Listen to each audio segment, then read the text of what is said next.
talvez só um pouquinho, mas deu para tocar. Bom, doutores, então, só para localizar os doutores aqui, a gente está aqui na sala do júri, doutora Jandir, Mariana, e doutores Wilson, Fábio e doutor Fábio, delegado, primeira testemunha comum. Então, eu vou só... Está gravando? Só gravar. Doutor Fábio, então, dia agora novamente. Doutor Marcelo, Oi, doutor. pela ordem, só um requerimento. Eu queria que fosse tirado as algemas do Maicon, por gentileza, tendo visto que ele está num ambiente controlado, não há nenhum risco de fuga, nem perigo à integridade física. É uma questão do CDP, né? Se o SAP lá falar que para eles não tem problema em termos de segurança, da minha parte, sem oposição. O senhor poderia requerer, por gentileza, ou determinar ao CDP? CDP consegue me ouvir? Nome do Rafael, que estava nos atendendo lá, que eu chamar. Rafael, você está nos ouvindo? O Michael, o rapaz do CDP, você pode chamá-lo, por favor?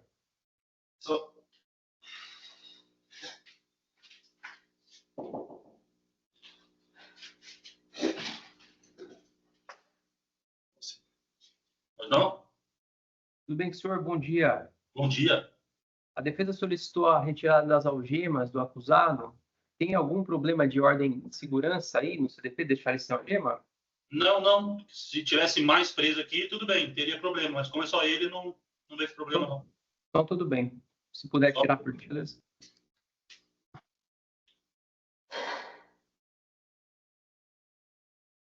Obrigado, doutor. Bom, vamos lá, então. Doutor Fábio, bom dia.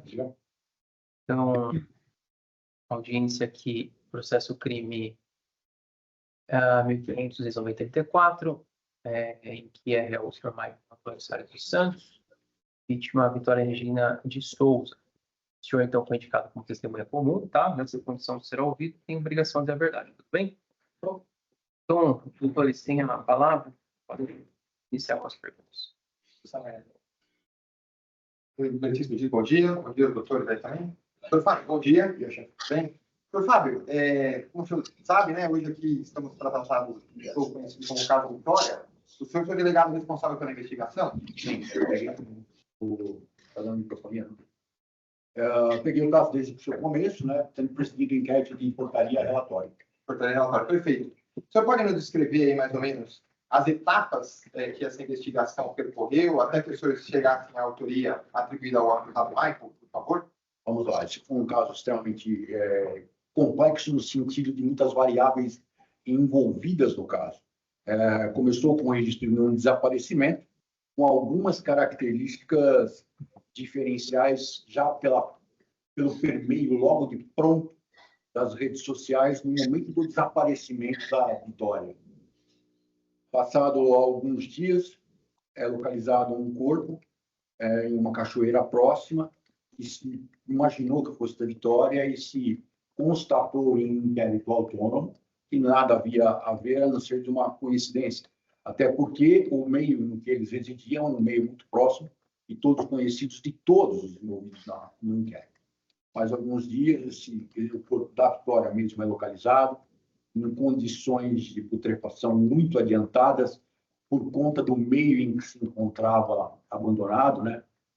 Teriam sido dois meios, um meio muito insalubre, pantanoso, e depois em meio ao matagal que foi localizado. O problema da fauna cadavérica sempre muito complexo, muito destrutivo, né? Que não permitia qualquer ilação, a princípio, do encontro do seu cadáver, senão a postura que foi adotada no curso do inquérito policial, que é pautar a conduta investigativa exclusivamente pelos dados levantados pela perícia. Não havia como ali nortear por outro meio que não esse.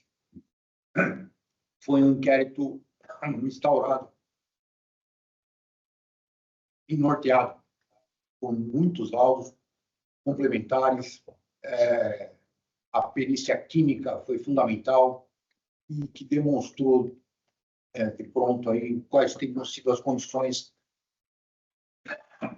em que a a Vitória teria sido morta. Lembrar que o começo da investigação, antes de qualquer conteúdo, antes de qualquer conteúdo de transcrição de telefonia, foi preponderante a própria localização dos telefones e acionamento das herbes, coisa que independe, de qualquer maneira, do conteúdo liberado posteriormente. Não é nada. E, de sorte, desde isso se pontuou que os telefones teriam acionando a mesma herb, né, do Michael e da Vitória.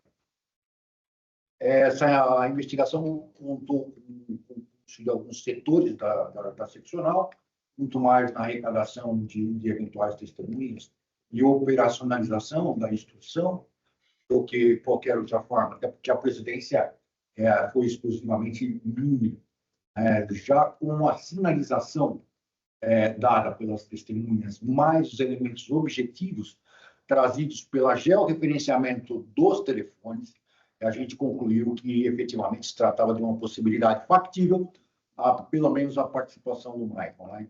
Então, representamos aí pela execução da prisão temporária dele, quando ele foi levado para a delegacia e então interrogado a esse respeito.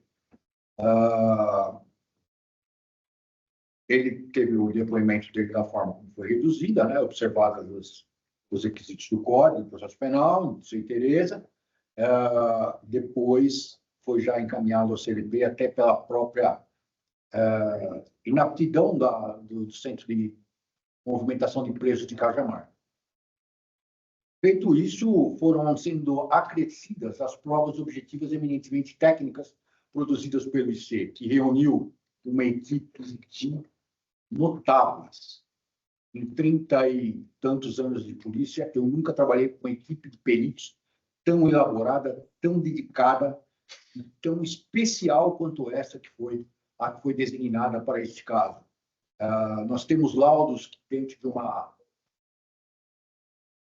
uma normalidade, sequer acho que conseguiriam ter sido elaborados, quanto mais no tempo de 45 dias, que foi o tempo que durou esse inquérito sobre minha presidência. De capa a relatório, foram praticamente 1000 páginas, em 45 dias de serviços incessantes. E, como consegui no relatório, ficou assinalada definitivamente a autoria desse delito aí, pela participação, pela autoria, efetivamente, do Michael. Doutor Fábio, o senhor mencionou aí por cima, iniciou então a investigação como se fosse um desaparecimento de corpo. O senhor lembra em que momento que vocês passaram a migrar a investigação para a possibilidade de que tivesse ocorrido um homicídio? Foi inicialmente como um desaparecimento de pessoas, sendo acionado todas as cautelas do desaparecimento de pessoa, com todas as mensagens, todos os setores envolvidos na busca, né? Houve, evidentemente, um concurso muito grande do aparelho municipal de segurança pública para a localização do eventual corpo ou da própria Vitória em vida, a gente não sabia exatamente o que estava acontecendo. E, efetivamente, a gente pode assinalar que, com certeza, só a partir do momento do encontro do corpo. Porque até o momento do encontro do corpo, eu sou sincero em dizer que eu ainda tinha alguma esperança, na verdade, de que a Vitória fosse localizada em vida. O senhor mencionou, quando o senhor fez algumas considerações a respeito das condições em que o corpo da Vitória foi encontrado, que havia estágios diferentes aí de fauna cadavérica e de perecimento do corpo, digamos assim, entre uma parte e outra. O senhor até mencionou que isso decorreu provavelmente de uma colocação em 2 ambientes distintos. O senhor poderia explicar um pouquinho melhor para a gente essas conclusões, por favor? Claro. Eu vou ter que referenciar o laudo do local da residência dele e o laudo do local onde foi localizado o cadáver. Tá? Isso está tudo consignado nos laudos. Muito bem. No fundo da residência que ele estava ocupando, locada antes desse lugar, existia um matador de porcos, com um brejo na parte posterior, o local pantanoso. Demonstra a posição em que o cadáver se encontrava, que ela foi jogada de decúbito ventral neste brejo, com os membros superiores e a cabeça. na parte de charco, alagada. Muito provavelmente, com o fervor que fervoreceu, com a agitação causada tanto pela mídia quanto pelas redes sociais, a intensificação da busca desse corpo foi muito, muito severa. E ele deve ter tentado, com certeza conseguiu, tirar esse corpo dali e jogar no matagal em que ela foi encontrada, já na posição de decúbito dorsal, tanto que ela apresentava a postura de rigor mortis do decúbito ventral ainda. Mas quando a gente fica inserido, um cadáver fica inserido dentro de um ambiente pantanoso, que é um ambiente sulfuroso, ela traz muito mais destruição ao cadáver do que as outras partes. Então, isso explicaria, por exemplo, o descolamento da epiderme, a epidermólise que houve, descolamento de couro cabeludo, os vários estágios diferentes de putrefação encontrados no corpo, a fase colicoativa de grande parte daquele cadáver. Infelizmente, muito destruído e muito fomentado de uma maneira que também me causou uma grande espécie de ter sido defrontado com uma banalização, doutor. Banalização do sofrimento, banalização da desgraça humana por meios que não vêm ao caso. Quando a gente pede sigilo no inquérito policial, a gente busca preservar a memória de uma vítima, a família dessa vítima e também, eventualmente, até o acusado. Porque ele só vai ser culpado, efetivamente, a partir do momento que se declara isso. Então, eu tenho uma cautela e tenho uma espécie muito grande em relação a tudo isso.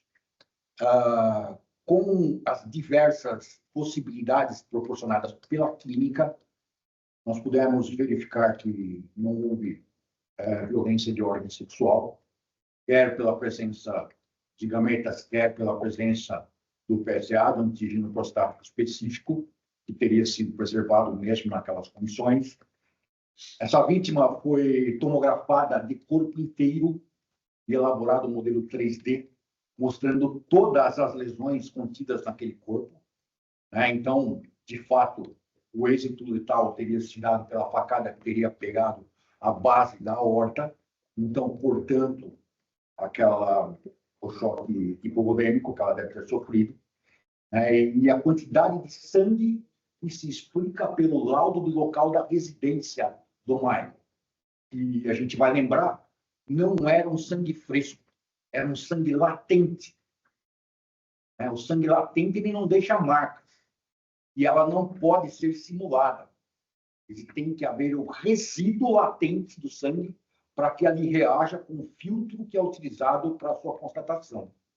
E com esse conjunto, se promove a comparação com o DNA, e aí se chega à certeza absoluta que aquele sangue contido na tubulação de esgoto, nas dependências daquela pequena casa, nas paredes, na porta de entrada era o sangue da Vitória. E da mesma maneira, um material latente ali localizado, só foi encontrado um paradigma do Michael, de mais ninguém.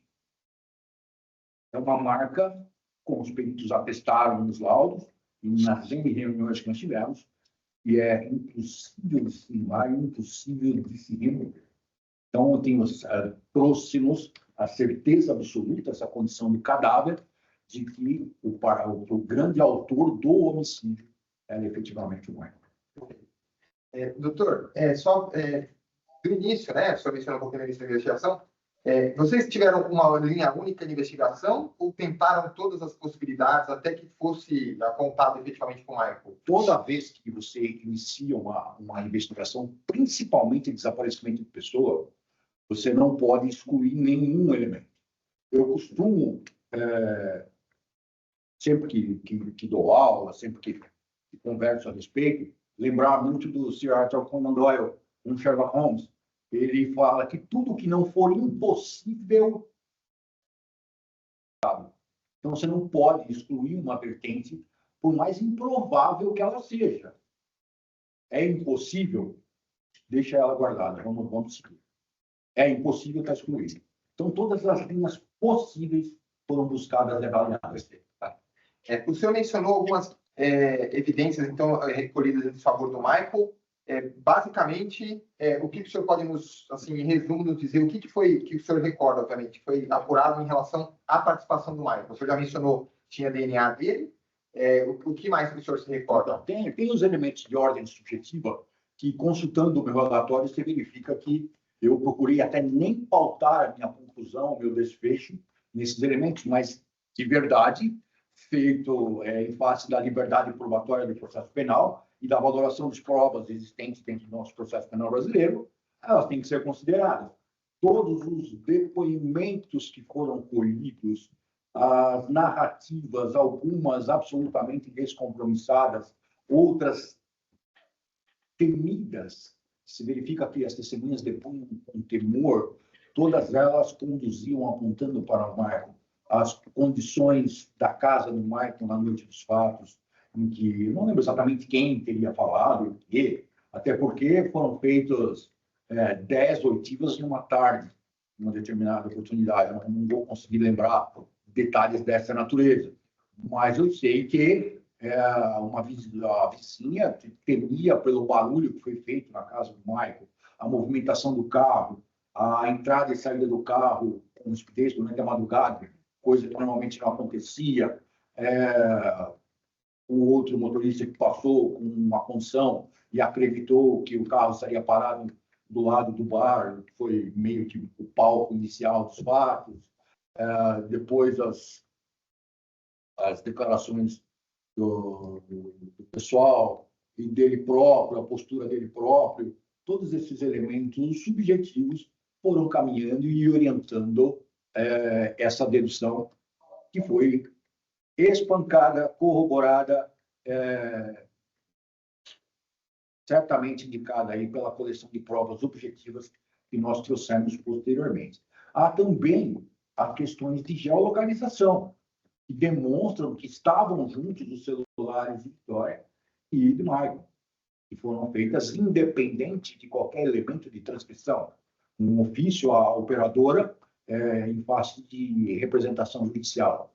Mas foi, inclusive, uma das primeiras providências que nós tivemos no inquérito, que são as providências possíveis. Então, você vai buscar tudo o que é possível. Então, a localização do celular poderia importar para nós a localização da Vitória ainda com vida. Então, essa providência foi imediata, imediatíssima, né? E já saiu naquela herb lá, próximo à casa deles. O senhor se recorda quantas vezes o carro do Michael foi apreendido? Se foi uma vez só? Foi mais de uma vez, justamente por conta desses exames complementares que foram feitos pela perícia. Verifiquem que são exames de naturezas diferentes, com componentes diferentes. E importantíssimo a gente pensar, como eu já disse, em relação aos locais, também em relação ao carro. Os resíduos localizados no carro foram resíduos latentes, não foram resíduos frescos. Então, são resíduos que não podem ser reproduzidos e só podem ser auferidos, localizados, medidos com determinados componentes específicos. Por isso, não feitos de uma só vez. E não tão perecíveis ao tempo a ponto de ficar com aquele carro numa redoma de vida. O senhor se recorda se teve alteração no carro, nas condições do carro, entre a primeira apreensão e a segunda? O que eu me recordo tenuamente foi do laudo, que demonstra que na primeira apreensão ele estava sem o carpete ou tapete do porta-malas. E demonstrou uma lavagem tinha sido feita. E depois, na segunda, já estava com aquele tapete no local, algo dessa natureza. E nesse tapete que foi localizado os resíduos latentes do sangue dela, assim como na lataria, isso inclusive no escape do step do carro. O senhor recorda, dentre as diligências que o senhor postulou e realizou aí durante a investigação, tem uma série de listas de compras realizadas, aparentemente, pelo Michael, aí vinculada a aplicativos de compras. O senhor se recorda se dentre essas compras tinha elementos, arma de brinquedo, arma de verdade, arma de airsoft, faca, alguma coisa desse tipo? Sim, foram oficiados, né, as chamadas fontes abertas, né, que conseguiu localizar alguns locais de comércio eletrônico que ele acessava e foram identificados compra ou interesse de compra. Algumas compras haviam até sido indeferidas de facas, mas facas de combate, faca de defesa, com punho, pinos, ou em formatos de lâmina, não facas de cozinha. Ninguém estava pretendendo nada nesse sentido ali, comprando aquilo. Balaclava, o gorro fechado, armas de brinquedo, coldres, outro elemento que chamou atenção, não pelo elemento em si, mas pela quantidade de objetos dessa ordem, foram os produtos de stock shop foram comprados num valor alto, uma pessoa de hipóteses mais humildes, lembro que era um valor superior a R$1.000, e foi indeferida essa compra. O que mais que a gente pode lembrar? O coldre, já falei, tinha sim. O senhor mencionou anteriormente sobre algumas questões relacionadas às pessoas que foram ouvidas, que estariam demonstrando algum receio, alguma coisa. Vocês conseguiram colher alguma informação sobre o perfil do Michael lá na vizinhança? Ele se dava bem, o pessoal gostava dele? Não? Como é que era essa situação? Era um rapaz, né, introspectivo, fechado, tinha altos momentos de extravasamento, pelo que transpareceu, seria decorrente do uso de alguma droga, de alguma substância entorpecente na cara, coisa que a gente não apurou, não pôs nada nesse sentido, mas os depoimentos dos vizinhos fazem com que a gente conclua algo nesse sentido. E um cara muito fechado. Basicamente isso. Perfeito. Mais algumas só, antes de passar tranquilo. A doutora Marina, os doutores têm algumas perguntas. O senhor recorda o celular do Michael, como que foi feita a apreensão? A apreensão foi apresentada por ele, o próprio celular. Aí foi encaminhado para a unidade de inteligência da polícia, que verifica qual é a melhor forma de produzir a extração de dados, e depois ela produz a extração de dados e é gravada num Winchester, agora não é Winchester, mas fala, num HD externo, e em cima dessas informações é que é feito o relatório de investigação. Eu não posso dizer os detalhes técnicos de como são excluídos, se são todas de uma vez ou não, até porque uma investigação dessa natureza, por exemplo, eu teria que ser formado em química, medicina, biologia, física, astrofísica, eletrônica, para poder saber os detalhes de todas os meandros técnicos que o envolvem aí. Então, eu sei que é desta maneira. A gente encaminha para o IP ou para o IC, dependendo do tipo de equipamento, eles fazem a avaliação se é a melhor maneira e qual é a melhor maneira de fazer. E pelo uso do Cellebrite ou Cellebrite Plus, depende, há uma divergência de programas, é que eles programam a extração de dados e então fazem a extração. E aí gravam o HD externo. Agora especificamente, o senhor se recorda do momento em que o Michael confessou? O senhor só poderia reportar, basicamente, nesse dia, os advogados do Michael chegaram a ter contato com o Michael, não? Tinha outros advogados que participaram da confissão desse ato formal lá na delegacia? Como que foi? Se o senhor puder só nos reportar brevemente sobre isso, por favor. Doutor, algumas coisas são interessantes na vida e eu vou limitar meu comentário a isso. Às 16 horas, eu disse ciência aos advogados que a gente procederia ao interrogatório do Michael naquela tarde. Eles concordaram, eu até comentei que teria alguém da OAB responsável, também pelo setor do interrogativo, ou direitos humanos, junto de nós, e prosseguiu. Eles decidiram não participar, então eu notifiquei a OAB que nos encaminhasse um advogado que fosse dativo e providenciei o interrogatório do Michael com uma testemunhas instrumentárias e os meus policiais de escolta dele, e que conduziam a ocorrência. Inicialmente, ele buscou quedar-se quieto, eu não queria falar nada, pediu para fazer um telefonema, eu deferi que fosse feito o telefonema, ele ligou para a mãe dele, o número está constado no auto no termo de interrogatório dele, o período que ele fez a ligação, com quem ele teria feito, da forma que teria feito. Ele disse que preferiria ficar silente. Eu falei que tudo bem, mas que nos termos do código eu relacionaria as questões às quais ele não responderia. E aí, com a sequência das questões, ele decidiu, no final das contas, fazer aquela confissão. E aí foi colhido o termo com a representante da OAB, que foi deferida para o ato exclusivo e reduzido a termo integrante dos autos. Perfeito. O senhor se recorda um detalhe específico, bem breve. O senhor se recorda se quando foi feito esse ato formal, se já tinha sido concluída a perícia relacionada ao DNA do Michael? Eu não lembro. Eu não consigo me lembrar por causa das datas, porque houve alguma divergência de datas em relação a DNA, sabe? Como houve vários exames de DNA, eu não lembro quais deles teriam vindo ou não. Então, foram vários exames de DNA. Mas imaginando na lógica de investigação, deve ter havido algum elemento objetivo decorrente de laudos para que eu fizesse o interrogatório naquele momento. Senão, não teria feito. Teria guardado mais? Teria guardado. Perfeito. Deixa eu ver se tem mais alguma aqui na parte.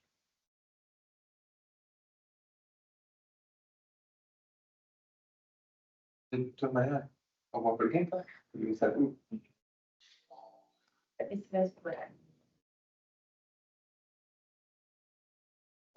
Dentre as pessoas que foram ouvidas, o senhor se recorda se tinha pessoas, se vocês chegaram a ouvir a namorada do Michael, ou esposa do Michael? Chegaram a ouvir? Eu ouvi pessoalmente. Ouviu pessoalmente. O senhor se recorda se o que ela disse na delegacia para vocês era parecido com o que ele disse? Até a propósito disso, o senhor lembra quantas vezes o Michael foi ouvido? Várias vezes. Várias vezes. Ele foi ouvido, acho que, se não me engano, 2 vezes antes do interrogatório, 1 ou 2 vezes. Uma vez, com certeza.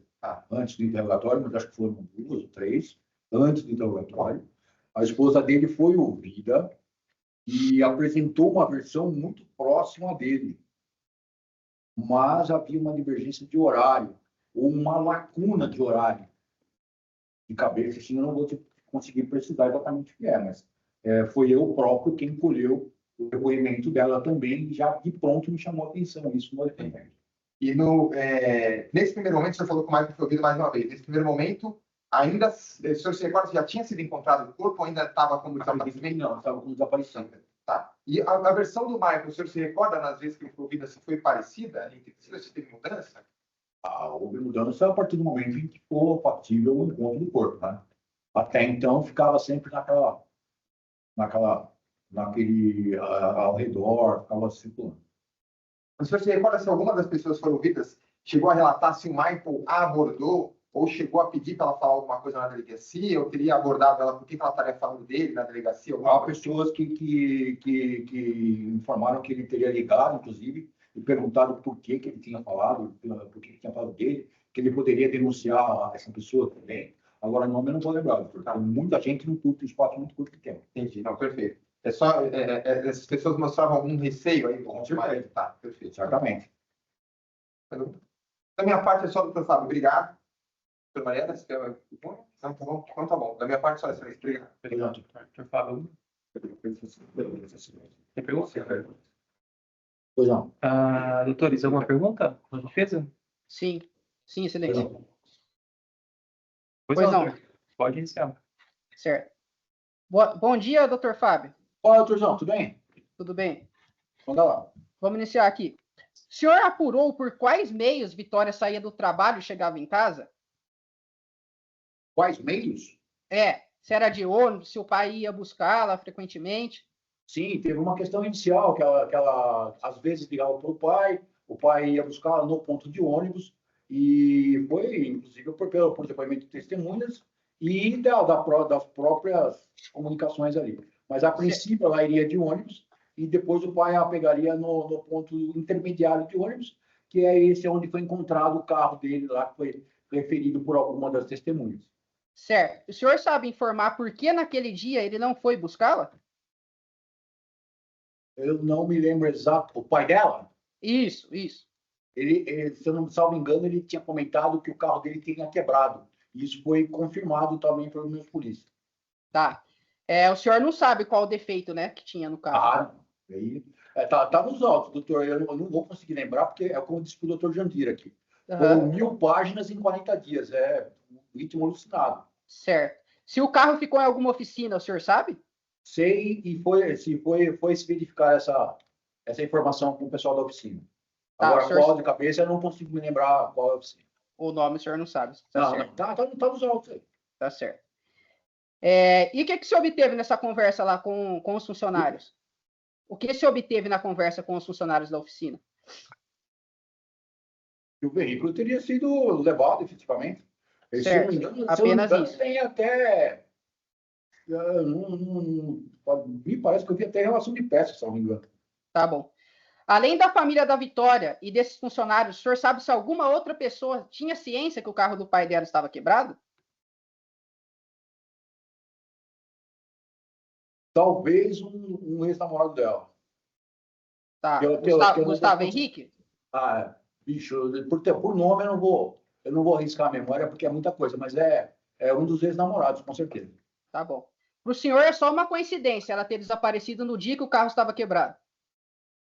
Dá para falar em coincidência ter duas pessoas encontradas na mesma região? Dá para falar em coincidência em quebrar o carro e encontrar? Dá para falar em coincidência em localizar o corpo depois localizado? A morte é uma coisa extremamente complicada. A gente não pode pensar dessa maneira, como eu disse para a doutora Mariana aqui, a gente não pode pensar em que isso seria impossível de acontecer. É um elemento que chama atenção, com certeza. Certo. Né? Mas não há nada que... todas as hipóteses foram exauridas e verificadas intensivamente, né, pelos investigadores aí, de sorte a excluir esse elemento como concorrente para aquele fato de qualquer forma, seja ele de componente ou seja ele de ato ou circunstância principal. Certo. Como era a relação da vítima e o pai? Era conturbada? Ao que me chegou pelos autos, era uma relação não das mil maravilhas, mas nada demais. Uma relação de pai e filha, a filha em fase de crescimento, ela iria morar com a irmã, algo desse tipo.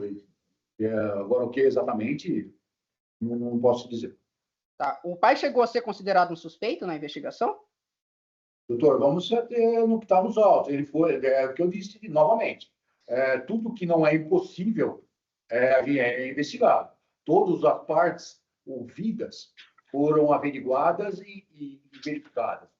Não houve nenhum elemento objetivo que pudesse induzir um raciocínio de que o pai teria algum concurso com o evento. Certo. No relatório 2, doutor Fábio, constou que o senhor Carlos... No relatório 2 da equipe policial, constou como suspeito o senhor Carlos, por não ter chorado muito. Qual a metodologia que foi empregada para verificar isso na prática? Se ele estava sofrendo, se não estava? Não, isso certamente não partiu da observação dos policiais. Eu não posso dizer ipsis literis o que está nesse relatório, quando você fala 2, que eu não vou lembrar nada disso. Mas tem que lembrar que uma investigação é um ato de persecução que se protrai no tempo com as circunstâncias que vão acontecendo. Houve algum elemento que pudesse, talvez, chamar a atenção nesse sentido, mas eu gostaria que alguém me dissesse em sã consciência como que se verifica ou se afere o sofrimento de uma pessoa diante de um traço, diante de um fato tão trágico quanto esse. Justamente por isso que eu perguntei para o senhor, que no relatório fala isso. É muito estranho a equipe policial relatar isso mesmo. É verdade que, após o fato, o genitor da vítima teria pedido um terreno ao prefeito? O senhor se recorda disso? Isso certamente não está no meu relatório. Mas consta no relatório 2, folha 50. No relatório 1 agora, Excelência, existem algumas imagens da Vitória atravessando a avenida para pegar o coletivo. O senhor se recorda disso? Lembro de algumas avenidas, de algumas imagens. Tá. Como essas imagens foram obtidas? Foram verificadas todas as câmeras de segurança dos arredores, não só as da prefeitura, quanto as de eventuais comércios. O que se informou que havia registro possível naquele momento foi verificado pelos policiais e trazido aos relatórios. Tá. E foram recolhidos HDs dessas imagens? Doutor, eu não posso te dizer se foi recolhido HD, não sei nem se havia HD nesse sentido, porque hoje o senhor sabe que existe a gravação virtual. Sim, sim. E existe algum cálculo de código hash dessa prova digital? Desta prova, se não houve degravação em estudo, não tem hash.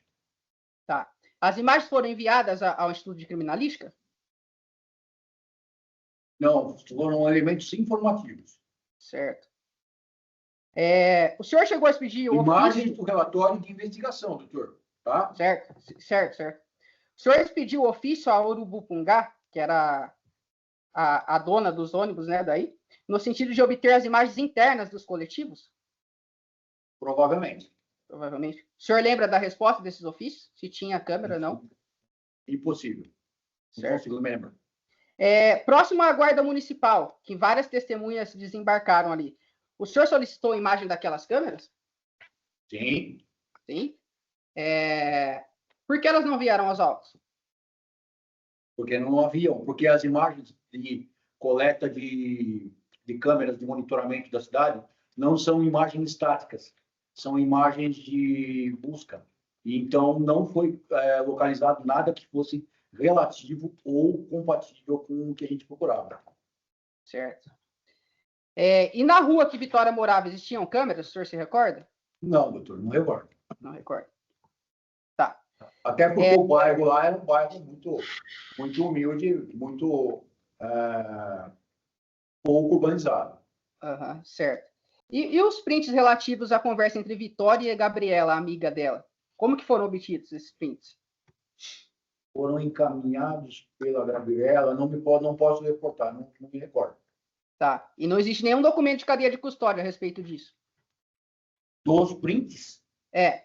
Não posso te dizer, porque se eles foram constantes da extração de dados na UIP, existe documentação de cadeia de custódia e código hash de todo o celular que foi encaminhado à cadeia de custódia.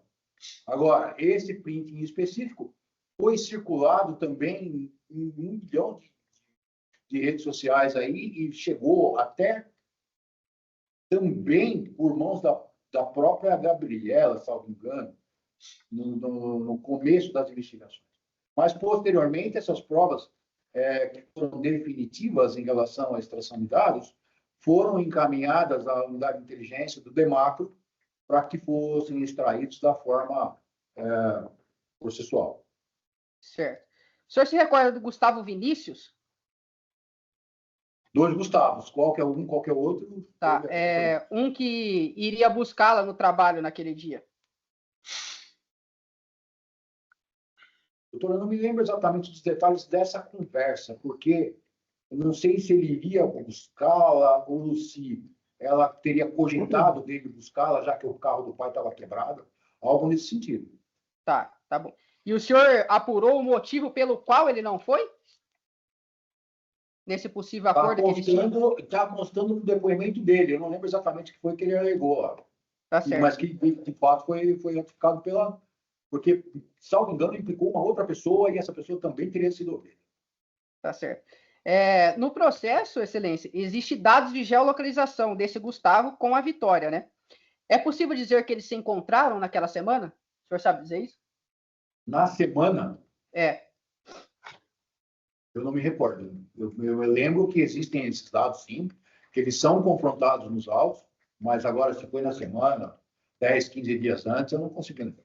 Tá bom. E o ex-namorado dela, Gustavo Henrique, foi considerado um suspeito? Doutor, não sei se estava desligado o microfone do senhor aí. todo fato, todo elemento que não é impossível foi considerado. Certo. Como era a relação entre eles, o senhor sabe dizer? Não me recordo. Eles ainda namoravam à época dos fatos? Provavelmente não. Tá. E qual foi a razão do descarte da linha investigativa em relação a ele? O quê? A razão do descarte da linha investigativa em relação a ele? A razão do descarte foram os elementos objetivos que foram chegando paulatinamente pelo IC, que davam exclusão obrigatória pela presença dos DNAs. Certo. Constou no depoimento de uma testemunha chamada Eleni que Vitória, no dia 19/2, conversou pelo Instagram com um rapaz que escondia o rosto, o qual seria amigo do seu ex-namorado, esse Gustavo Henrique. A polícia chegou a apurar quem era essa pessoa? Doutor, todas as pessoas que foram, de alguma maneira, ainda que mais en passant que fosse, mencionadas nestas conversas, foram ouvidas, ou foram identificadas. Agora, de quem especificamente o senhor está falando, não consigo me recordar. Certo. Tem uma testemunha que estava dentro do ônibus, chamada Matheus. O senhor se lembra se ela disse que viu o carro naquela noite? O carro do Maicon naquela noite? Eu me lembro da história, tinha algumas testemunhas dentro do ônibus, e o próprio motorista do ônibus. Eu lembro que esse veículo foi referido por essas pessoas, não lembro exatamente quais delas, como parada do lado do, acho que, salvo engano, é Spa o nome do bar ali. Tá, isso. Mas o senhor se recorda se a testemunha falou a placa do carro e que seria do Maicon? É impossível, né? São 12 depoimentos colhidos em 6 horas sobre o mesmo assunto. Eu não consigo me recordar. Se constou, se ele referiu, está lá nos autos. Tá. Alguma testemunha, nem que o senhor não saiba o nome, o senhor não tem certeza se disse a placa. Pode ser qualquer que for. Então, houve descrição do veículo objetivamente e houve descrição com certeza do veículo. Certo. Como que a equipe chegou ao nome do Maicon? Mais ou menos decorrência daquilo que a gente havia falado no começo da nossa fala. É um local muito pequeno em que todos se conheciam ali. Todas as partes, todas as pessoas trazidas aos autos, eram todos conhecidos de todos. E, se eu não me engano, não consigo lembrar exatamente como que chegou isso, mas foi logo dos primeiros instantes. Tá. Ele chegou a comparecer espontaneamente na delegacia? Sim, compareceu. Ele colaborou com as investigações? Naquele momento, sim. Cedeu material genético voluntariamente, o carro? Entendeu. Certo. No relatório 2, Excelência, a equipe policial sugeriu quebras de sigilo de Vitória junto à Apple e Google, espelhamento das últimas mensagens trocadas e despejo de torre. Tudo isso foi feito? Foi feito, não sei se aportou até agora. Até o momento do relatório do inquérito policial, no dia 25 de abril, quando eu encaminhei ao Ministério Público e ao Poder Judiciário, eu não me recordo do relatório do Google e da Apple ter chegado. Mas que também não é impossível que tenha aportado ou não. Realmente não estão presentes mesmo. No relatório 3, doutor, constou que Daiane e Paulo teriam ouvido um estrondo proveniente do portão de Maicon. O senhor se recorda se eles falaram isso? Doutor, está nos autos, não está? Não está. Tem um depoimento da vizinha. Eu me lembro bem da vizinha, porque a vizinha foi uma das testemunhas que estava amedrontada, que ela disse da batida do carro no quintal, que ele não guardava o veículo no quintal. Isso eu me recordo. Agora, esse estrondo que você está me comentando, eu não estou conseguindo te precisar. Tá bom. O senhor se recorda das filmagens da câmera da ONG Apata e da escola Demétrios? Não, é impossível me lembrar de você me mencionando de filmagem em específica assim, impossível. Tá, é aquela filmagem que aparece um possível carro. Tá, tudo bem. Tá, pois certo. O senhor não se recorda falar o que aparecia lá, certo? Pô, é o que eu te falei. É mais um elemento circunstancial que foi anexado ali. Eu tenho, para ela ter sido juntada, haveria a possibilidade de identificação do veículo dele, mas que A minha consideração, a minha análise no relatório deve ter sido mencionada ano passado, porque o definitivo ficou pautado pelo DNA no material subjacente, né? Que é na Tá. mancha pretérita. Então, o senhor não se recorda, né, qual parte do carro Tá. foi filmada. Tá. Vou fazer referência a um relatório aqui só para explicar para o senhor. No relatório de investigação 3, foi dito que era, nas imagens, um veículo com as mesmas características do do Maicon. Saia traseira, luz fina da lanterna traseira, cor clara, bem como o modelo. Foi feita essa afirmação, certo? Uhum. Eu queria que o senhor explicasse como que foi feita essa afirmação se nas imagens aparece só a parte dianteira do carro e não a traseira. Aí teria que perguntar para o investigador que fez a afirmação.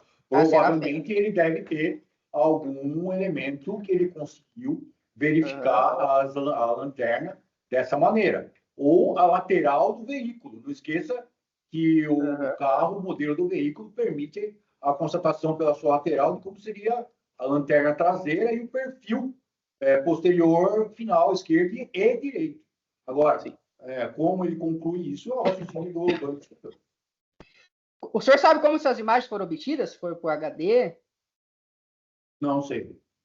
Nem a duração das imagens, né? Quantos dias? Desculpa? A duração, quantos dias? Qual Não, o período? a duração está...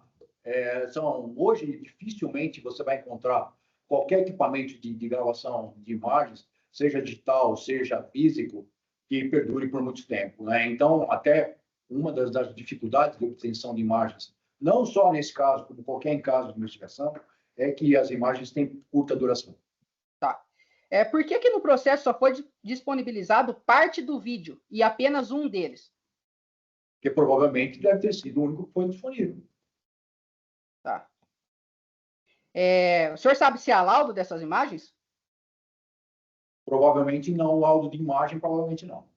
Tá. Porque não deve ter sido encaminhado. Porque não se dispunha delas efetivamente. Uma vez que foi criado o link de um elemento indiciário. Tá, então, certamente não teve nenhum documento de cadeia de custódia, relatório de extração, cabo Não de dá para código falar hash. isso, não foi isso que eu falei. Eu falei que as imagens não podem não ter a demonstração de hash. Pode ser decorrente de algum celular, o que eu duvido. Pode. Se for decorrente do celular, tem cadeia de custódia? Tem hash? Tem. Se for colhida junto ao próprio fornecedor da imagem, que às vezes é até temeroso em relação a represálias, também pode, aí você não vai ter esse documento. No caso de apreensão de HD, necessariamente há um relatório, há um auto de exibição e apreensão? Ou nem sempre? Apreensão, claro, qualquer objeto. Tá, certo. Só um minuto. Certo. No relatório 3, constaram diversas imagens atribuídas ao celular do Maicon. Esse celular foi periciado? Foi periciado. Foi periciado, não, ele foi encaminhado para o IP, como a gente já disse. Ah, não houve perícia, então. Doutor, o que é perícia? Perícia é a descrição do objeto, para saber o que seja, ou a transcrição de conteúdo digital.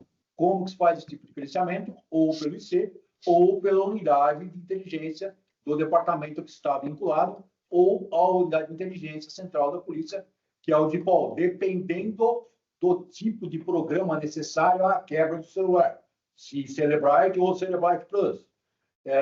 O do Maicon foi encaminhado ao IP do DEMACO, obedecendo cadeia de custódia e com código de hash. Foi incluído no processo posteriormente. Certo. Doutor, o senhor determina que sejam cumpridos todos os parâmetros da preservação de custódia, da cadeia de custódia? Evidentemente, todos os parâmetros possíveis, claro. Tá. Os dispositivos celulares que foram entregues, foram consultados por policiais? Não. Os únicos acessos que tem com os celulares são aqueles feitos pela UIP para verificação de qual a melhor modalidade de extração de conteúdo e encaminhamento posterior para a extração. Tá. Se nenhum policial mexeu no celular, como que o senhor explica o registro de atividades nos celulares após a apreensão? Por isso que eu comentei, o celular pode ter permanecido ligado e encaminhado ao IP para verificar qual é a melhor maneira de se proceder à quebra dele.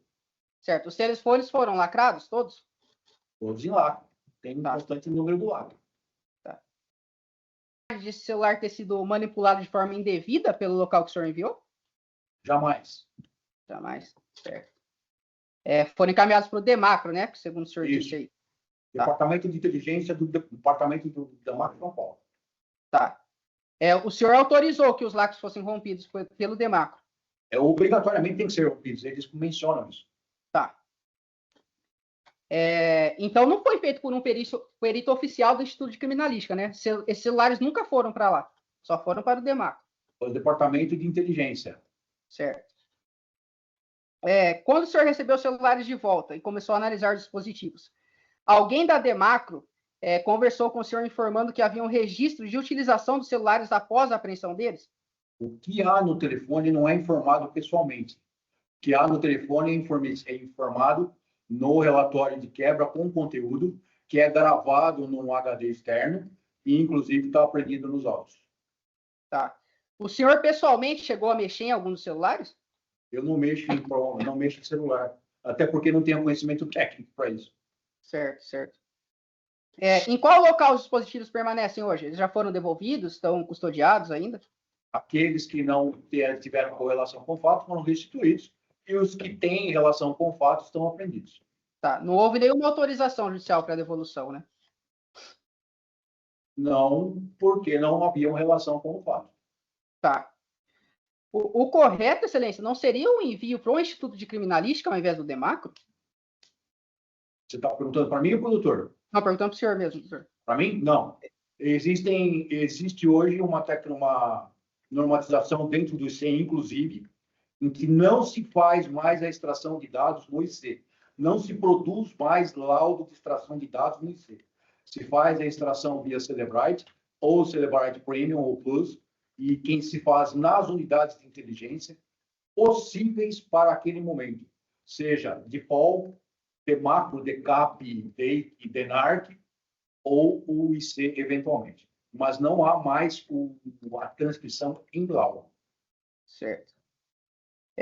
Doutor, por que não foi juntada nenhuma documentação da cadeia de custódia sobre esses aparelhos? A documentação de cadeia de custódia ela é concluída pelo número dos lacres que são reportados nos documentos produzidos. Sai daqui é igual ao lacre que chega lá, e o lacre que sai de lá é igual ao que chega aqui, a cadeia de custódia está preservada. A cadeia de custódia, então, ela se resume a lacrar o objeto a ser periciado. Não. Se resume em apreender, a auto-inscrição e apreensão imediato, quando chega na unidade policial, consignação do número do lacre e depois remessa com o número do lacre no ofício, troca de lacre na unidade que manipulou ou operou o instrumento, lacração novamente e inclusão em termo de remessa e percepção pela delegacia de polícia até a sua devolução ou encaminhamento ao fórum, onde são constantes os números dos lacres constantes no documento. Tá. O senhor chegou a conferir que existem dados divergentes entre o relatório de extração e os arquivos do Cellebrite? O relatório do Cellebrite não é acessível de maneira intelectiva para mim. É feito com base no documento de inteligência produzido. Tá. E nem o investigador comentou isso com o senhor?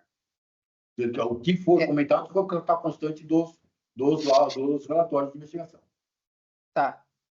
O senhor não sabe dizer, então, quando o senhor analisou o celular, qual celular o senhor analisou? Se for o do Cellebrite ou realmente... Todos os celulares foram quebrados pelo Cellebrite do Demacro, eu sei. Todos os celulares foram encaminhados ao Demacro, que disponibilizou uma equipe para poder fazer essa extração em 10 aparelhos celulares, algo dessa 9, 10, alguma coisa assim, exclusivamente para o caso. Tá, então o senhor não tinha conhecimento dessas duas extrações diferentes, né? Duas extrações, não. Todas as extrações foram feitas pelo Cellebrite. Até porque não tem outra forma de nós produzirmos extração. Certo. É que eu estou informando o senhor que havia divergência entre os celulares. Um arquivo do Cellebrite tinha um número de arquivos e o outro, do relatório de extração, era totalmente diferente. Relatório de extração ou relatório do Cellebrite?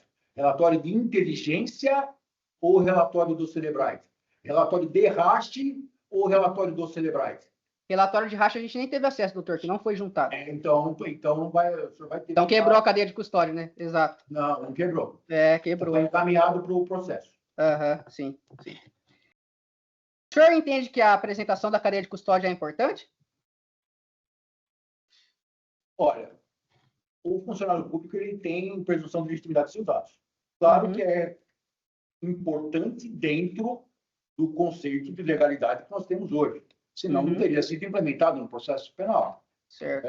Mas a cadeia de custódia é implementada com todo rigor em que é possível que ela seja, com os laudos, com os lapsos referidos, como eu mencionei. Tá. O senhor não entende que teve quebra da cadeia nesse caso, né?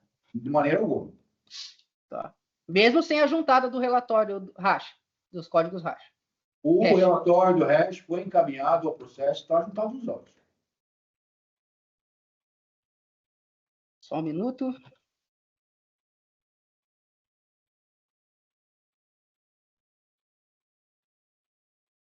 O senhor soube se policiais pediram para o Daniel, uma testemunha e um dos primeiros suspeitos, tirar foto do carro de Maicon? Esse detalhe não foi sequer observado por mim. Tá. O senhor nem tem conhecimento que ele chegou a tirar essa foto e enviar para a polícia, né? Na verdade, houve tanta incidência de fotos e comentários em redes sociais que não dava para ser ponderado um elemento desse. Tá bom. Por qual razão que o senhor entendeu necessária a reprodução simulada dos fatos? O senhor quer saber por qual razão eu entendi necessária a reprodução simulada dos fatos? Isso. Eu vou te dizer qual a razão. Certo. A razão é que existe uma parte do interrogatório do Maicon em que ela é um pouco incongruente em relação ao horário e possibilidade de mobilização do cadáver. Com a produção dos laudos de nuvens de DNA da residência e do veículo, se demonstram que existe alguma factibilidade, à exceção do local em que ele teria desferido as facadas subclaviculares na Vitória. Com essa informação dos laudos e a possibilidade da convolução de um parecer técnico determinado por uma equipe conjunta do IC, que foi composta por médicos legistas, especialistas em DNA, engenheiros de local e especialistas em IC-sangue, eu entendi que talvez fosse necessário a reprodução simulada dos fatos e, portanto, a requisitei e a formalizei da forma absolutamente técnica. Quem espera a reprodução simulada dos fatos como uma telenovela da década de 60 está equivocado e desatualizado do processo penal. Na leitura dos laudos da reprodução simulada, você verifica a total factibilidade da tese levantada no meu relatório final. É por isso que eu pedi. Certo, doutor. Ela aconteceu no mesmo horário do crime? O que, doutor? A reprodução simulada? Eu já falei que quem está esperando uma telenovela está um pouco equivocado. Não era necessário, para as dúvidas que eu tinha, que ela fosse feita à noite. Aliás, muito pelo contrário. Ela traria alguma dificuldade adicional à conclusão tida pelos peritos. Posto principalmente que a maior parte dos detalhes a ser apurados eram de resíduos latentes, não aparentes. Eu não tenho dúvida nenhuma contra a autoria, contra versões divergentes que até não houveram, sim para a convolução dos elementos que ele próprio consignou no seu relatório, no seu interrogatório. Durante a reprodução, doutor, nenhuma testemunha foi colocada dentro de ônibus para checar a possibilidade de ter visto o carro naquele dia? Qual a relevância disso para o ponto que eu assinalei? O presidente dos autos era eu, a defesa foi notificada da reprodução, não quiseram comparecer e quedaram-se silentes, não havia quesitos adicionais, dos quesitos que eu entendia necessário e foram consignados e foram levantados. Tá. O senhor sabe dizer certo. O senhor sabe dizer se naquela circunstância de tempo e lugar, no dia dos fatos, do arrebatamento, haveria plausibilidade para as testemunhas terem enxergado o carro de Maicon e a placa naquele local? Mesmo com aquela condição de iluminação? O senhor teve presente no local? Sim. Então, o senhor viu que lá. É ao lado de um bairro. Não vi. Ao lado de um bar iluminado, depois os diversos locais. A gente está falando de localização do veículo, identificação do veículo, no local do bar. Certo. E seria o ponto intermédio, o ponto final em que Vitória teria descido. Eu estou falando ali. Ok. Como a polícia chegou ao posicionamento correto do carro do Michael? Exatamente pelas circunstâncias que nós falamos. Mas Todas elas. alguma todas testemunha indicou especificamente ali? Houve convolução, doutor. Convolução de indícios que tornaram mais provável essa circunstância. Tá. Foi reproduzido o caminho que ele fez, desde o arrebatamento até a ocultação de cadáver? Inclusive no laudo da reprodução simulada. Tá. Qual o trajeto que ele fez para ocultar o corpo, o senhor se recorda? Doutor, está nos laudos, eu não vou saber por que decorar. Não tem por que lá. Tá. Foi reproduzido o carro dele passando pela rua de trás da casa? Como? Foi reproduzido o carro dele passando pela rua de trás da casa, que é uma versão Não. policial, que ele ocultou o corpo passando por ali para desaparecer, para não aparecer em câmera nenhuma, para driblar as câmeras de segurança. O senhor vai lembrar que existe uma foto tirada de um portão pelo perito, em que aparecem as pessoas dentro do carro. Uma das razões dessa foto, no laudo da reprodução simulada, foi exatamente isso. Tá. Mas essa cena não foi filmada, né? A polícia tentou pegar o Corolla, subir aquela íngreme rua. Doutor, tudo que foi necessário em função do norteamento traçado ou delineado pelos peritos foi feito. Eu me lembro que o veículo subiu, seguiu o caminho, foi filmado com drone. Agora, detalhes dessa natureza só com o laudo na mão. Tá. Por que o senhor entende que isso não foi filmado? Seria impossível o Michael ter subido pelaquela rua com um carro velho? Eu entendo que não foi filmado, porque quem norteia uma reprodução simulada são os peritos que estão fazendo, os responsáveis pelo laudo. Então, eles entenderam necessário os stand-bys ali que nós fizemos. Claro. Na entrada do condomínio mencionado, que é o Capital Ville, existem algumas câmeras. O senhor se recorda? Me recordo, não tinha câmeras possíveis lá. Tá. Não tinham câmeras, o senhor falou? Não, possíveis, eu disse. Tá, certo. Só um minuto. Teve uma versão policial em um dos relatórios que o Michael teria ido pelo caminho por trás da rua da casa dele para driblar as câmeras, né? Qual seria a razão de ele ter voltado por dentro do bairro, então? Doutor, foi uma hipótese que estava sendo avaliada. Não sei se foi esse efetivamente o que ele teria feito ou deixado de fazer. Por isso foi feita uma das razões, essa reprodução que julgou mais factível, mais plausível a versão que consignaram ali. Certo. O senhor apurou a conduta de Vitor Machado de Souza? Todas as pessoas que foram implicadas tiveram a vinda aos autos. Tá. Sabe se ele respondeu a algum processo criminal? Doutor, várias pessoas tinham processos criminais ali. Dentro dos suspeitos? Todas. Mais uma vez, acho que deve estar com um problema de áudio aí. Todo o fato que não é impossível é incluído na investigação. Todas as pessoas, sejam testemunhas, sejam partes, sejam familiares, têm os antecedentes criminais verificados. Não só nessa investigação. Em qualquer investigação que eu percebo, todos os antecedentes são necessários, não que isso demonstre alguma coisa, mas a gente pode nortear uma forma ou não de conduta em função desses elementos de informação. Em que pese os outros testemunhos, os outros suspeitos tenham registro em ficha na folha de antecedentes, o senhor se recorda se Maicon tinha algum? Não me recordo dos antecedentes do Maicon. Certo. Ele não tinha, doutor, é por isso. Não me recordo. Só um minuto, por gentileza. Na investigação do senhor, esse Vitor ficou demonstrado que ele não tinha nada a ver com o caso, né? Doutor, por nome eu não consigo te dizer. É o que eu te disse. Foram. Tá. Era um vizinho delas, não sei se o senhor se recorda, mas era um vizinho dela. Não recordo. Agora o senhor vai se recordar. Dizer que iria arrancar a cabeça dela não levantou suspeita do senhor? Quem que diria que ia arrancar a cabeça dela? Esse Vitor. Isso está nos autos? Está nos autos. Relatório 5. E por que foi descartado? Eu quero saber também do senhor, né? O senhor que fez a investigação, eu não faço ideia. Provavelmente porque não houve nenhum outro elemento que corroborasse essa informação, tenha vindo ela de onde ela teria vindo. Entendi. O senhor chegou a apurar se Vitória usava drogas? Não houve nenhum elemento nesse sentido. Tá. Ainda no relatório de investigação 5, constou que a irmã da vítima disse que o acusado teria comprado produtos de limpeza com um amigo. O senhor se recorda disso?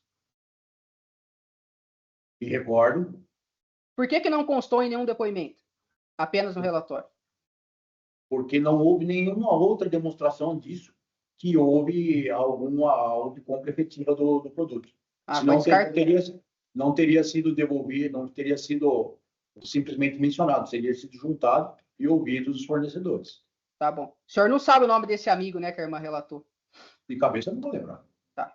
Então foi totalmente descartada essa possibilidade, né? Ele ter comprado os produtos de limpeza? Isso. Não foi o que eu disse. Eu disse que não havia elementos positivos que permitissem incluir de uma maneira objetiva. Daí a ser descartado, não foi ponderado por mim. Isso não foi no relatório. Se fosse, eu teria mencionado. Tá. O que foi ponderado está constante do relatório. Tá. Então o senhor não tem condições objetivas para dizer se houve a compra. Isso. Certo. O senhor se recorda de uma discussão através de áudios entre Cícero e Vitor? Não, muito remotamente. Tá. Houve autorização judicial para apreensão do veículo do Maicon? A primeira vez ele apresentou espontaneamente. Certo. E a segunda vez ele já foi apreendido como suspeito. O veículo não estava em nenhum local que fosse abrangido pela garantia de residência e domicílio. Certo. Após a apreensão do carro, para onde ele foi levado? O Instituto Criminalístico de Franco da Rocha, onde ele permaneceu até ser repericiado. Tá. Algum agente ficou responsável por preservar o automóvel, o senhor se recorda? Todos os funcionários do Instituto Criminalístico de Franco da Rocha. Tá. Há câmeras no local, doutor? Não sei te dizer como é que está e se são acessíveis. Tá. Existe algum documento que comprove a preservação do veículo e da cadeia de custódia? Auto de exibição e apreensão. Certo. Se resume a isso, a cadeia de custódia. Auto de exibição e apreensão. Não tem uma cadeia, não tem como lacrar um veículo e nem como isolá-lo dos demais. Certo. Por isso que não foi juntado, então. Quantas perícias foram realizadas no Corolla, o senhor se recorda?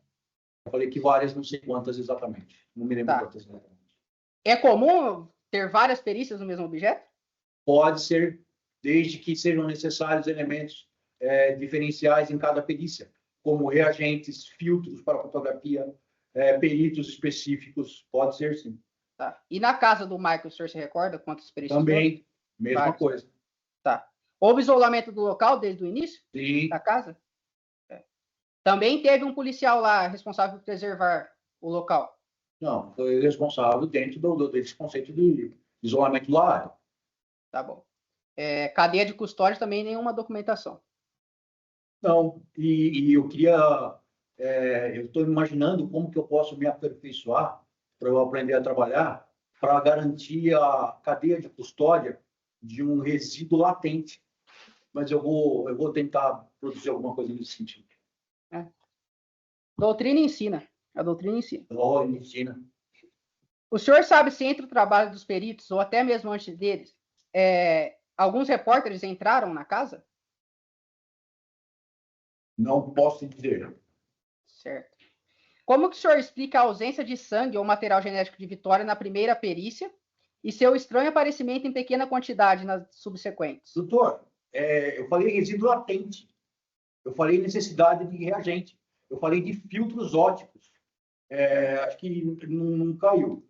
O sangue não está aparente visualmente, ele não é perceptível visualmente. Ele não é perceptível nem com o FECA-CUT, que é o identificador de sangue normalmente utilizado. Ele só é perceptível, o resíduo latente, com os filtros próprios.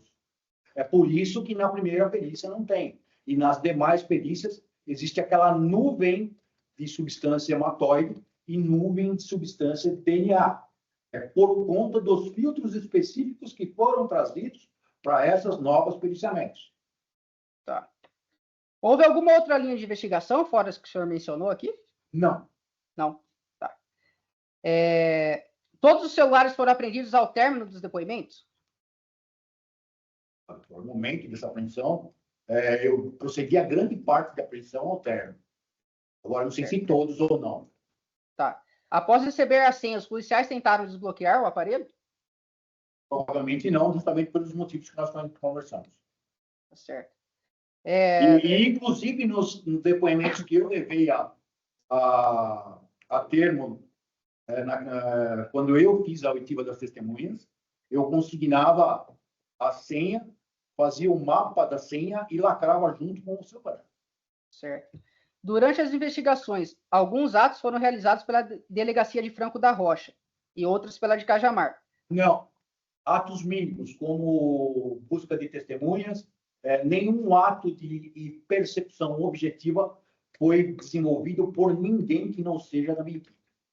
Tá. Apenas a condição de testemunhas e verificação da localização de alguns objetos que não foram arrecadados naquela unidade, salvo objeto secundário. O doutor Aldo Galeano teve alguma participação nas investigações? Dessa maneira acessória que eu disse, nada Tá. definitivo. Doutor Luiz Carmo? Luiz Carlos do Carlos Carmo? é o diretor do Demacro. Tá. Teve alguma participação da GCM na investigação? Na investigação, não. Teve nas providências de campo. Busca pela vitória ou por seu corpo posteriormente.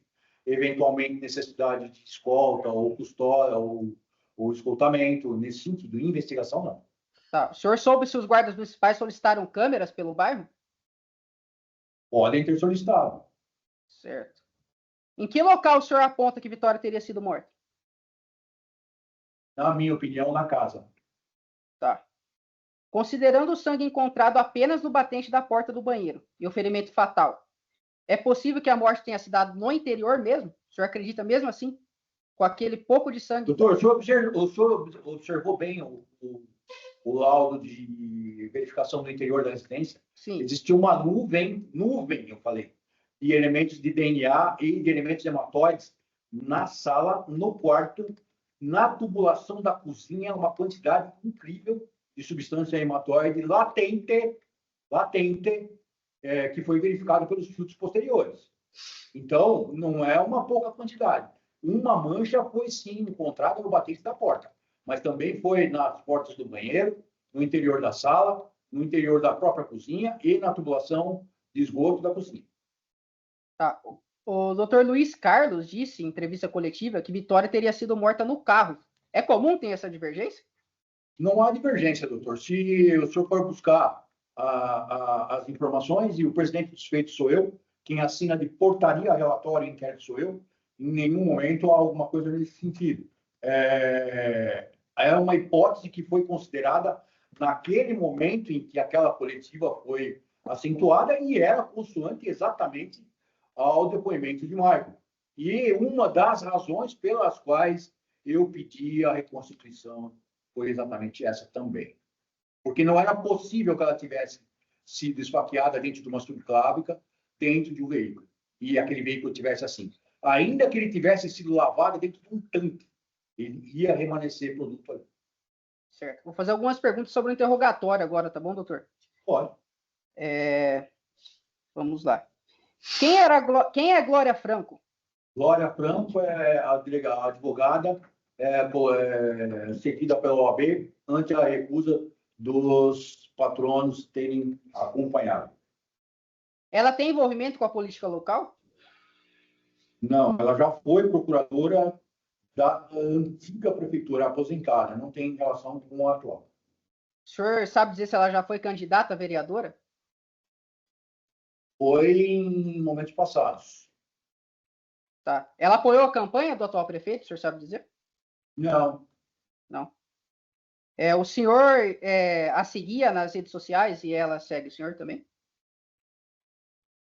Doutor, as minhas redes sociais têm muitos integrantes, inclusive por conta de minha participação em grupos de medicina de doenças raras É possível que ela me siga, sim. É possível que ela siga. Tá bom. Qual foi o papel dela no dia do interrogatório? Doutor, ela foi nomeada advogada ad hoc para o ato, para que se garantisse a integridade do interrogado naquele momento. Tá. Hoje o senhor disse aqui que no interrogatório o Maico falou para o senhor o desejo dele de permanecer em silêncio. Mesmo assim, o senhor continuou o interrogatório? Se o doutor for verificar o Código de Processo Penal, vai verificar que quando o réu ou interrogado pretende se manter silente, a autoridade fará consignar as perguntas que faria. Então, eu continuei fazendo as perguntas que eu entendia pertinentes até o momento em que ele decidiu, então, confessar daquela maneira. Tá certo. O senhor tem conhecimento que Glória Franco atua ou atuava em diversos processos representando a prefeitura de Cajamar? Eu disse que ela foi procuradora no passado. Chegou ao senhor boato sobre o envolvimento do prefeito no crime em comento? Doutor, vamos falar sobre o que está nos autos, por gentileza, porque eu acho isso foi uma ilação de redes sociais. Eu não vou nem extrapolar os limites de um inquérito que, por si só, já foi tão desgastante. Eu disse que e vou repetir, todas as hipóteses possíveis foram verificadas. Apenas as impossíveis foram excluídas. A mesma coisa se dá em relação a essa questão. O senhor já apurou, o senhor chegou a apurar se houve algum relacionamento entre o prefeito e Vitória? Dentro desse contexto que é mencionado, sim. Apurou? Dentro desse contexto, não. Ah, tá. O senhor sabe dizer se a vítima participou da campanha política dele? Impossível, doutor. Sim. Eu saber. Tá bom. Por que o acusado foi filmado de costas durante o interrogatório? Foi gravado na sala do interrogatório. Não foi ele filmado de costas ou deixado de filmar de costas. A disponibilidade da sala, de gravação da sala era aquela. Tá. O senhor chegou a avisá-lo que ele seria filmado? Sim. Qual o horário do início e término do interrogatório? 18 horas a gente começou e se estendeu por algumas horas. Não sei exatamente qual horário. Certo. Excelência, para o juiz, o doutor Marcelo, eu gostaria que fosse exibida uma parte do interrogatório. Não pode referenciar para a gente não se estender tanto aqui? Posso até referenciar, sim. Pode falar, doutor. O doutor Fábio está ciente do interrogatório. Tá, vamos lá então, doutor Fábio. Tem uma parte do interrogatório, vou falar onde que está aqui, na parte 3, minuto 1 e 46, que uma pessoa fala assim: eu estou aqui, Maicon. Se quiser, ele para de gravar. O senhor se recorda quem teria dito essa frase? Não me recordo. O secretário de Segurança Pública estava presente no ato? Como testemunha instrumental, talvez. Tá. Talvez, o senhor não se recorda? Não, exatamente não. Tá. Se ele fez perguntas para o Maicon, o senhor não sabe dizer? Não. O senhor já fez algum outro interrogatório com a presença dele? Dele não, mas de outras pessoas sim. Depende do caso em tela, né? Tá. Porque nos vídeos não é possível ver a advertência de Miranda. Ela foi feita? Desculpa, não entendi. A advertência de Miranda não constou no vídeo. Ela foi feita alguma vez? Foi feita no começo do interrogatório. Quando eu menciono que todos os elementos de garantia foram observados, inclusive a presença de patrono, etc., está ali consignado isso. E por que não foi gravado, doutor? Porque era o início do interrogatório. Papel aceita, né? Papel aceita. Por que o interrogatório foi jultado em 17 partes? Isso eu não posso responder, o senhor tem que perguntar para o técnico da Prodesp, porque ele não sobe. Quando você vai juntar um documento muito grande assim, ele não está subindo. Tá. Por que foi jultado em 17 partes? Existe o vídeo na íntegra? Vídeo na íntegra? Se existe um interrogatório na íntegra, sem esses recortes. Eu acredito que não deu a ver, mas... Tá. O senhor se recorda quem mais estava presente no ato, no dia do interrogatório? Meus investigadores de cautela, o chefe dos investigadores e o escrivão Cícero. Tá. Por que os defensores não foram notificados do interrogatório, doutor? Doutor, eu não entendi o que o senhor me perguntou agora, porque é uma pergunta até agressiva. Por que os investigadores, os defensores, não foram notificados? Então, eu vou convidar o senhor a verificar o livro de Visitas na Cadeia a partir das 16 horas, quando eu dei ciência para eles.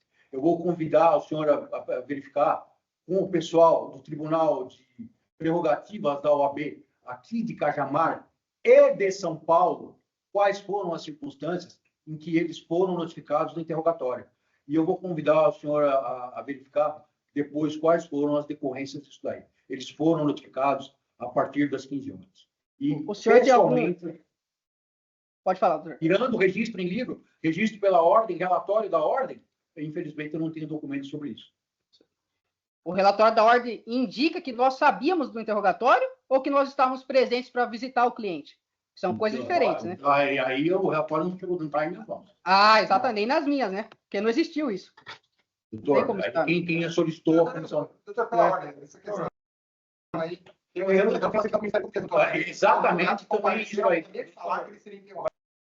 Vamos fazer as perguntas objetivas sobre os Eu fatos. gostaria de lembrar, doutor, por conta só do profissionalismo do profissional, os advogados afirmaram isso para o próprio promotor. Pois não, doutor. O senhor faz pergunta e Michael responde no interrogatório. Né? Michael responde que não se recorda durante o interrogatório. Por que, neste momento, o senhor dita ao escrivão coisas que o acusado não falou? Doutor, É comum da prática policial isso? Não, é impossível me lembrar exatamente quais foram as circunstâncias. Lembrar que eu não devo ter anulado totalmente a versão apresentada por ele, mas devo ter, sim, norteado a redação. Certo. Doutor, por quais crimes o Michael foi indiciado, o senhor se recorda? Os crimes contra a vida, com suas agravantes, ocultação de cadáver, sequestro, cárcere privado. Pode ser que eu tenha esquecido alguma coisa agora nesse momento. Tá. Das qualificadoras do homicídio, o senhor se recorda? Emboscada, com certeza, o recurso que impeça, motivo fútil, condições da fragilidade da vítima. Não me lembro de todos os dados, só pegando mesmo. Não, tá certo. A qualificadora do meio cruel, o senhor se recorda? Meio cruel. Meio cruel. Tá. É uma qualificadora objetiva ou subjetiva? Doutor, tá no código. Doutor Fábio, doutor, essa questão é jurídica também, né? Exatamente. O que diz o laudo a respeito da qualificadora do meio cruel? Laudo necroscópico. Laudo necroscópico? Posso dizer. Uma facada na veia aorta, então, uma porção subclávica, é algo razoavelmente cruel, porque proporciona um choque hipovolêmico que traz um sofrimento atroz à vítima. Tem um quesito no laudo perguntando se houve meio cruel. O senhor se recorda que o Wesley respondeu? Aí o senhor tem que perguntar para o perito, porque ele consigna. Porque entendi. o próprio perito consigna, no termo de qualquer laudo necroscópico, que quem fará a subsunção jurídica é a autoridade policial, ministerial ou judicial.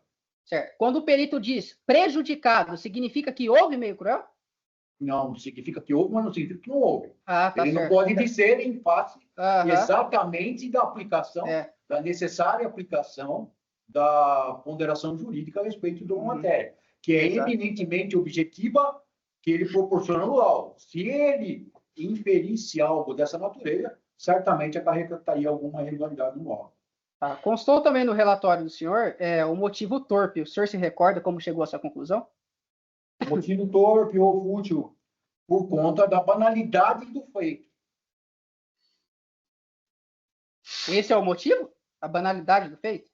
O motivo torpe? Eu e o STF achamos isso. E o fútil, qual seria? Também. O mesmo motivo, então? Para o fútil e para o torpe? É o senhor que fez o relatório, eu não posso deduzir. Aí dá para pensar em várias motivações, mas de qualquer forma, a tipificação não é só minha e depois ela é reformulada pelo órgão ministerial, que eu acho que é o Dominus Litis, né? Certo. Apontou-se durante o indiciamento o dolo específico do crime de sequestro, que seria para fins libidinosos. Por qual razão? Doutor, fins libidinosos foram trazidos pelas inúmeras fotos que talvez ali houvesse, outra vez as circunstâncias que foram permeadas antes do interrogatório do Michael, em que ele teria algum envolvimento. Aquelas fotos que não foram periciadas dos celulares. Não sei, não posso te dizer, doutor. Eu não consigo lembrar exatamente. Entendi. A folha 789, excelência, o senhor dissertou que Vitória foi sequestrada e colocada no banco de trás do carro. Considerando que o material genético da vítima foi encontrado na parte de trás do banco dianteiro do passageiro, como teria sido a dinâmica solitária se Michael teria que dirigir e ao mesmo tempo subjugar a vítima? Exatamente. Esse foi uma das razões da reconstituição. E Tá. lembro que existia algum sangramento na porção posterior do banco do motorista e do passageiro, e também posteriormente no laudo. Tá. No porta-malas, desculpe. Para o senhor, esse arrebatamento foi solitário ou contou com participação de outras pessoas? Mas me parece solitário. Doutor, mas também está sob investigação a parte... E aí estaríamos falando de... É que eu estou perguntando, doutor, do arrebatamento, não da ocultação. A ocultação que está sob investigação.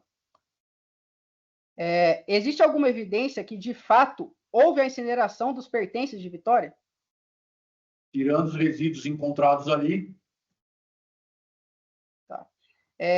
Pelo laudo necroscópico, é possível que Vitória tenha morrido no mesmo dia do arrebatamento? Tá. O laudo apontou sinais de abuso sexual?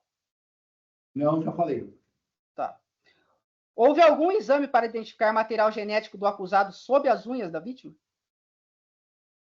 Não, eu já falei por que também. Tá. Houve exame para apurar se Vitória estava grávida? Jesus, eu disse que ela foi tomografada de corpo inteiro e verificado presença de DNA, PSA e antígeno prostático Então não específico. estava. Não. Certo. Todo homicídio praticado contra a mulher é um feminicídio, na visão do senhor? Doutor, vou entender a pergunta também, doutor.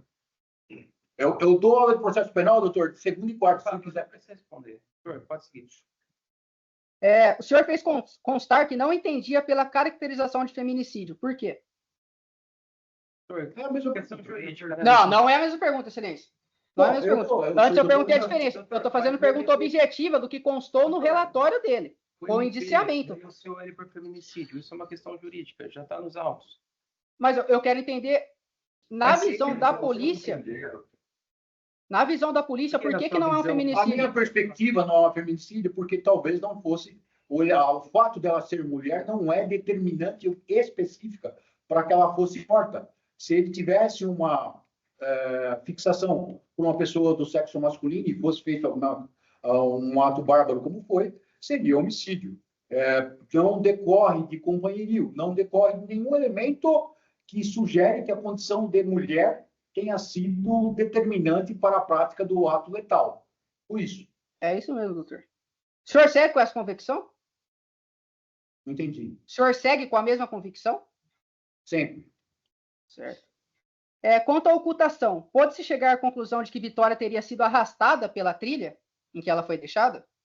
Eu acho que isso a gente está verificando em outros autos. Acho que não é objeto desse... Não, o Marcos está sendo processado aqui por ocultação também. Não é uma hipótese que é excluída. Tá. Não demonstrada ainda. Certo. A perícia identificou 2 possíveis caminhos para ocultação de corpo. Um de 22 metros e outro de 45.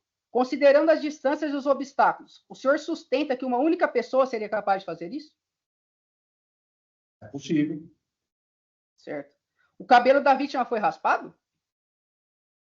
Não há elementos objetivos que determinam a raspagem desse cabelo. Tá. 2 ferramentas, excelência, foram encontradas 6 dias após a descoberta do corpo. Esses objetos estavam próximos ao corpo? Estavam próximos, não teve nenhuma pertinência demonstrada nos autos. Tá. O senhor sabe dizer se eles já estavam lá quando o corpo foi encontrado? Ou isso só aconteceu Como eu posteriormente? disse, não houve nenhuma pertinência demonstrada. Tá. O senhor se recorda que foi feito exames de digitais, né, nessas ferramentas? Superfícies latentes para digitais no nosso país são um pouco limitadas. Foi feito, sim, não foi constatado nada. Certo. O Maico foi indiciado também pelo senhor por fraude processual? Inovação do local, sim. Inovação de estado de objeto e coisa, inclusive lavagem do veículo dele. Pela investigação, é possível afirmar que o acusado inovou a cena do crime, na visão do senhor? Absolutamente. O veículo dele foi lavado por quem? Tá. Algum perito foi capaz de identificar a presença de produtos de limpeza nos locais e objetos periciados? Foi identificada a limpeza do local pela ausência do sangue em status natura. Se tem ausência de status natura e só tem resíduo latente, é porque foi limpo. Excelência, com certeza que a limpeza foi antes ou depois do crime? Tem que ser depois, porque se fosse antes, não teria resíduo latente. O Mike excluiu fotos e prints do celular antes ou depois do crime? Não posso dizer nada em relação a isso, não consigo me lembrar. Tá. Em vista do software usado para acessar o celular do acusado, seria possível ele conseguir esconder algo da investigação, tendo em vista o Celebrite utilizado? Não posso dizer, não tenho envergadura técnica para isso. Certo. No relatório final, o senhor mencionou que Maico era fixado em Vitória. Como que chegou a essa conclusão? O resultado da extração de fatos do Celebrite, que demonstram uma infinidade de fotos que foram extraídos pela unidade de inteligência da própria Vitória e também de meninas com as mesmas exatas características dela. Os prints e fotos que não foram periciados, né? São esses que o senhor está se referindo. Doutor, eu não sei se o senhor entendeu, não há perícia. Há extração pela unidade de inteligência Eu entendi. e encaminhamento. Os celulares não Então, foram periciados, eu entendi. Não houve perícia. Maico seguia a Vitória no Instagram? O senhor sabe dizer? Não sei dizer. Não. Só um minuto, excelência, já estamos acabando. O senhor mencionou durante o relatório final a fotografia de facas no celular de Maico. É possível dizer a olho nu que as facas eram compatíveis com ferimentos observados na vítima? Não são. E se observar a descrição do laudo e observar as minhas próprias ponderações no inquérito, foi descrita a faca que teria produzido ferimento subclávico e está constando no relatório dele que ele teria jogado em algum lugar que eu não me recordo exatamente qual e não foi localizado. Não são compatíveis. Certo. No interior do automóvel, em qual parte foi encontrado sangue da Vitória? Sangue não foi encontrado em lugar nenhum. Foi encontrado resíduo latente na porção traseira do veículo, que o senhor mesmo já mencionou, e no porta-mala. Na porção esquerda, a traseira esquerda do porta-mala. Tá. Dado o encontro de resíduos corporais diversos de sangue, existe a possibilidade de Vitória ter entrado no carro por livre e espontânea vontade? Na visão do senhor? Não. Não. Certo. No relatório final, o senhor afirmou que Maico havia preparado a casa para entregá-la ao seu dono. O que isso significa? Isso significa ter tirado todos os móveis e efetuado a limpeza total da casa, deixando ela vazia. Tá. Isso antes do crime? Isso na sequência do crime, que foi quando nós passamos a ter contato com os objetos locais. Tá. Pelas conversas do WhatsApp, o senhor percebeu se Maico planejava se mudar há meses? Não pautei, mas me parece que havia planos sim de mudança. Não tenho certeza absoluta disso, que como essa informação não me é estranha na cabeça, ele deve estar consignado, se eu não me engano, no depoimento de alguém. Tá. Por qual razão a polícia entende que Maico foi ajudado apenas na ocultação de cadáver e não nos demais atos? Eu já informei. Quando você faz a verificação de DNA numa circunstância de embate corporal, você tem resíduos latentes que ficam fixados no ambiente. Os únicos resíduos encontrados na casa de Michael são dele próprio e da Vitória. No carro, havia só resíduos dele e da Vitória. Uma porção insignificante de um resíduo não identificado na porta dianteira direita. Muito antiga. Então, me leva a crer, tudo indica ser objetivamente, que no arrebatamento só o Michael. Tá. Então, na visão do senhor, é impossível ter participação nos outros crimes, né? Doutor, é dentro da factibilidade isso. A parte mais provável é essa daí que nós informamos. A Certo. versão mais provável é essa. A tese do acusado ser o único autor é supostamente para esconder erros da investigação ou fatos não descobertos? Não entendi a pergunta do senhor, não ouvi, desculpa. A tese de Michael ser o único autor do crime é para esconder erros da investigação ou encobrir algum fato não descoberto?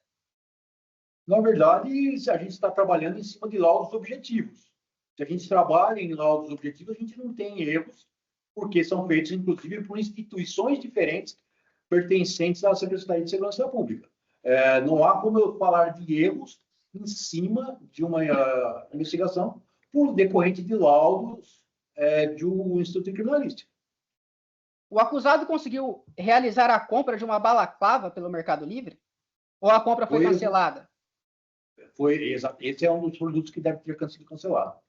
Tá, foi cancelado. Pode ser, não me lembro de propósito, de sopetão. O senhor se recorda de quando eram essas compras? Se eram de 2025, 2024? Eu estou só verificando nos autos. Cabeça não. Certo. Na descrição da balaclava, o senhor se recorda se constava que o produto seria para motocicleta? Não, já falei, só esses detalhes só verificando nos autos. O senhor sabe dizer se Michael era motoqueiro? Sim, trabalhava com moto. Ele fazia conserto desse tipo de veículo? Isso. Uma das testemunhas disse, inclusive, de um conserto num banco. Tá. O senhor se recorda se algum dos exames de corpo de delito do acusado apresentou lesão física? Nenhum.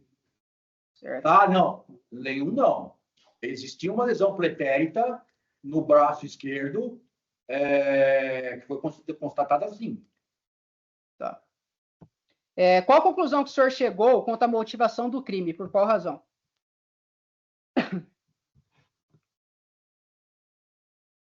Eu imagino que ele tenha sido motivado por fixação em vitória, como eu escrevi nos autos. É possível para ser deduído ou concluído diante desse quadro probatório gigantesco que nós arrecadamos. Para o senhor, os crimes foram cometidos em virtude do ato libidinoso? Não, eu não indiciei ele nesse sentido, hein? Tá bom. O senhor sabe se no dia do arrebatamento havia algum GCM naquela base ali, próximo ao desembarque de Vitória? Não sei dizer. Tá. Consta que os 3 indivíduos que mexeram com Vitória foram a um prostíbulo, naquela primeira cena lá dela esperando no ônibus, para tomar o ônibus, né? E após apresentaram comprovantes de pagamento do local. Qual prostíbulo foi e onde estão os comprovantes? Prostíbulo, não há prostíbulo no local, o que tem ali é uma tabacaria, se não me engano. Mas não houve nenhum comprovante que teria vindo da nossa mão. Certo. Qual a atuação do PCC na cidade de Cajamar? Foi muito genérica, né, a pergunta. A prática de raspar o cabelo de mulheres é comum nos delitos cometidos pelo crime organizado? Doutor, eu disse que não há elementos objetivos que permitem concluir pela raspagem do cabelo dela. Não, eu não estou perguntando isso, doutor. Foi outra pergunta. Eu falei se raspar o cabelo. Não, pera, ele não tem conexão com a hipótese que eu levantei. Se tivesse, eu teria responsabilizado também por essa prática. Tá, então é uma prática. Não, do crime organizado. Falar em prática é pelo genérico.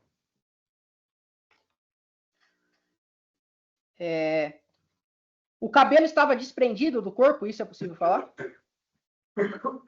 Estava desprendido. Tá. O senhor em algum momento cogitou a participação do crime organizado? Não. Não. Houve alguma linha de investigação nesse sentido por Franco da Rocha? Linhas de investigação foram empreendidas somente pelo presidente Michele. Tá. Não. Se eles receberam informação nesse sentido, não posso te ponderar, mas não foi determinante dentro dos meus autos. Certo. Quantos homens havia nas redondezas de onde o corpo foi encontrado no dia 5? O senhor se recorda? Mais ou menos, não precisamente. Não posso. Tá. Os peritos presentes na mata são os mesmos que foram realizar a perícia na casa do Maicon? Provavelmente não podem haver hiatos, né, de peritos por conta de que alguns deles são do IC de Campo da Rocha. Certo. Pode haver, não sei. Tem um relatório policial, doutor, as folhas 52. É mencionado que Maicon entrou em contradição com sua esposa, mas analisando seus depoimentos interrogatórios, vê-se que ele jamais disse que estava com ela no dia dos fatos. A aludida contradição foi criada pela polícia? Claro Pelos que investigadores, no caso? não, e não foi sequer ponderada. Tá.